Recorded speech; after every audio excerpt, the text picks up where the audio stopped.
ನಮಸ್ಕಾರ ಸ್ನೇಹಿತರೆ, Kavya's home food ಚಾನಲ್ಗೆ ನಿಮ್ಮೆಲ್ರಿಗೂ ಸ್ವಾಗತ. ಇವತ್ತು ಒಂದು ಡ್ರಾಪು ಸಾಸ್ ಯೂಸ್ ಮಾಡದೆ ಹೇಗೆ ಫ್ರೈಡ್ ರೈಸ್ ಮಾಡೋದು ನೋಡೋಣ ಬನ್ನಿ. ಮತ್ತು ಟೇಸ್ಟ್ ಅಂತೂ ರೆಸ್ಟೋರೆಂಟ್ ಸ್ಟೈಲಲ್ಲಿ ಅದೇ ಥರ ಟೇಸ್ಟಲ್ಲಿ ಇರುತ್ತೆ. ಒಮ್ಮೆ ಮಾಡಿ ಸ್ನೇಹಿತರೆ, ಈ ರೆಸಿಪಿ ಅಂತೂ ಮಿಸ್ ಮಾಡ್ಕೊಳ್ಳೇಬೇಡಿ. ಸ್ನೇಹಿತರೆ, ಯಾರೆಲ್ಲ ನನ್ನ ಚಾನಲ್ನ ಸಬ್ಸ್ಕ್ರೈಬ್ ಮಾಡದೆ ನೋಡ್ತಿದ್ದೀರಾ, ದಯವಿಟ್ಟು ನನ್ನ ಚಾನಲ್ನ ಸಬ್ಸ್ಕ್ರೈಬ್ ಮಾಡಿ. ಬನ್ನಿ ಹೇಗೆ ಫ್ರೈಡ್ ರೈಸ್ ಮಾಡೋದು ನೋಡೋಣ. ನಾನಿಲ್ಲಿ ಫಸ್ಟು ಒಂದು ಮಿಕ್ಸಿ ಜಾರ್ಗೆ ಒಂದು ಮೀಡಿಯಮ್ ಸೈಜ್ ಟೊಮೊಟೊನ ಈ ಥರ ಕಟ್ ಮಾಡಿ ಹಾಕ್ತಿದ್ದೀನಿ. ಮತ್ತು ಇಲ್ಲಿ 2 ಬ್ಯಾಡಗಿ ಮೆಣಸಿನ್ಕಾಯಿನ ಹಾಕ್ತಿದ್ದೀನಿ ಕಲರ್ಗೋಸ್ಕರ, 1 ಹಸಿಮೆಣಸಿನ್ಕಾಯಿ ಹಾಕ್ತಿದ್ದೀನಿ, ಮತ್ತು 4 ಇಳುಕ್ಲಷ್ಟು ಬೆಳ್ಳುಳ್ಳಿ ಹಾಕ್ತಿದ್ದೀನಿ. ನಾನಿಲ್ಲಿ 3 ಜನಕ್ಕಾಗಷ್ಟು ಫ್ರೈಡ್ ರೈಸ್ ಮಾಡ್ತಿದ್ದೀನಿ. ಮತ್ತು 1 ಗೋಲಿ ಗಾತ್ರದಷ್ಟು ಹುಣಸೆಹಣ್ಣು ಹಾಕ್ತಿದ್ದೀನಿ, ಮತ್ತು 1 ಸ್ಪೂನಷ್ಟು ಸಕ್ಕರೆ ಹಾಕಂತಿದ್ದೀನಿ. ಇಷ್ಟನ್ನು ಒಂದು ಸ್ವಲ್ಪನೂ ನೀರು ಸೇರಿಸ್ತೇನೆ ನೈಸಾಗಿ ಪೇಸ್ಟ್ ಮಾಡ್ಕೊಬೇಕು. ನೋಡಿ, ಅದಕ್ಕೆ ಇರಬೇಕು ಕಲರ್. ನೋಡಿ ಏನು ಚೆನ್ನಾಗಿ ಬಂದಿದೆ ಅಂತ ಬ್ಯಾಡಗಿ ಮೆಣಸಿನ್ಕಾಯಿ ಹಾಕೋದ್ರಿಂದ. ಇವಾಗ ನಾನು ಇಲ್ಲಿ ಒಂದು ಪಾತ್ರೆನ ಗ್ಯಾಸ್ ಮೇಲೆ ಇಟ್ಟು ಗ್ಯಾಸ್ ಸ್ಟವ್ನ ಆನ್ ಮಾಡಿ ಅರ್ಧ ಬಟ್ಲಷ್ಟು ನಾನಿಲ್ಲಿ ಕಡಲೆಕಾಯಿ ಎಣ್ಣೆ ತಗೊಂಡಿದ್ದೀನಿ. ಎಣ್ಣೆ ಕಾದ ನಂತರ ಸ್ವಲ್ಪ ಬೆಳ್ಳುಳ್ಳಿ, 4-5 ಇಳುಕ್ಲು ಬೆಳ್ಳುಳ್ಳಿನ ಕಟ್ ಮಾಡಿ ಹಾಕಿದ್ದೀನಿ ಸ್ನೇಹಿತರೆ. ನೋಡಿ, ಈ ಥರ ಒಗ್ಗರಣೆಗೆ ಹಾಕೊಂಡಿದ್ದೀನಿ ನಾನು. ಬೆಳ್ಳುಳ್ಳಿ ಫ್ರೈ ಆದ ನಂತರ ನಾನಿಲ್ಲಿ 2 ಮೀಡಿಯಮ್ ಸೈಜಷ್ಟು ಈರುಳ್ಳಿನ ಕಟ್ ಮಾಡಿ ಹಾಕ್ತಿದ್ದೀನಿ. ಉದ್ದುದ್ದು ಹಚ್ಕೊಂಡಿದ್ದೀನಿ ನಾನಿಲ್ಲಿ. ಮತ್ತು ಐ ಫ್ಲೇಮಲ್ಲಿಟ್ಟು ಈರುಳ್ಳಿನ ಚೆನ್ನಾಗಿ ರೋಸ್ಟ್ ಮಾಡ್ಕೊಬೇಕು.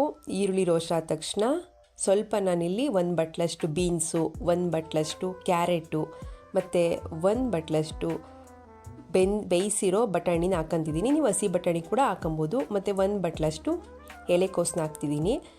ಇಷ್ಟು ಹಾಕಿ ಸ್ವಲ್ಪ ಉಪ್ಪು ಹಾಕಿ ಐ ಫ್ಲೇಮಲ್ಲೇ ಚೆನ್ನಾಗಿ ಹುರಿಬೇಕು ತರಕಾರಿನ. ನಿಮ್ಗೆ ಇನ್ನೂ ಯಾವ ತರಕಾರಿ ಹಾಕಬೇಕು ಅನಿಸುತ್ತೋ, ದಪ್ಪ ಮೆಣಸಿನ್ಕಾಯಿ ಆಗಲಿ, ಹೂಕೋಸು ಆಗಲಿ, ಮತ್ತು ಈರುಳ್ಳಿ ಹೂವಾಗಲಿ, ಯಾವ್ದು ಬೇಕಾದ್ರೂ ಸೇರಿಸ್ಕೋಬೋದು, ತೊಂದರೆ ಇಲ್ಲ.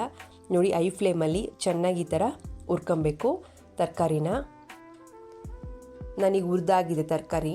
ನೆಕ್ಸ್ಟ್ ನಾನಿಲ್ಲಿ ಪೇಸ್ಟ್ ಮಾಡ್ಕೊಂಡಿರುವಂಥದ್ದನ್ನ ಹಾಕ್ತಿದ್ದೀನಿ. ನೆಕ್ಸ್ಟ್ ಅರ್ಧ ಸ್ಪೂನಷ್ಟು ಗರಂ ಮಸಾಲೆ ಸೇರಿಸ್ತಿದ್ದೀನಿ.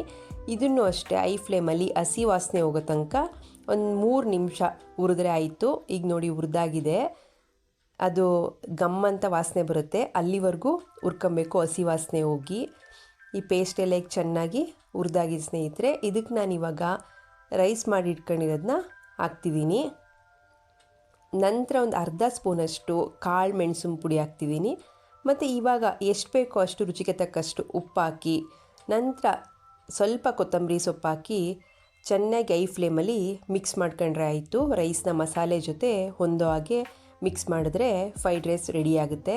ನೋಡಿ, ಈ ಥರ ಎಷ್ಟು ಚೆನ್ನಾಗಿ ಕಲರ್ ಬಂದಿದೆ. ಯಾವುದೇ ಸಾಸ್ನ ಹಾಕ್ತೇನೆ ಇಷ್ಟು ಚೆನ್ನಾಗಿ ಕಲರ್ ಬಂದಿದೆ. ರುಚಿ ಕೂಡ ಅಷ್ಟೇ ಚೆನ್ನಾಗಿರುತ್ತೆ ಸ್ನೇಹಿತರೆ. ಒಮ್ಮೆ ಟ್ರೈ ಮಾಡಿ. ನಿಮಗೆ ಈ ವಿಡಿಯೋ ಇಷ್ಟ ಆಗಿದ್ದರೆ ಈ ವಿಡಿಯೋನ ಲೈಕ್ ಮಾಡಿ, ಶೇರ್ ಮಾಡಿ, ಮತ್ತು ನನ್ನ ಚಾನಲ್ನ ಸಬ್ಸ್ಕ್ರೈಬ್ ಮಾಡಿ ಸ್ನೇಹಿತರೆ. ಧನ್ಯವಾದಗಳು.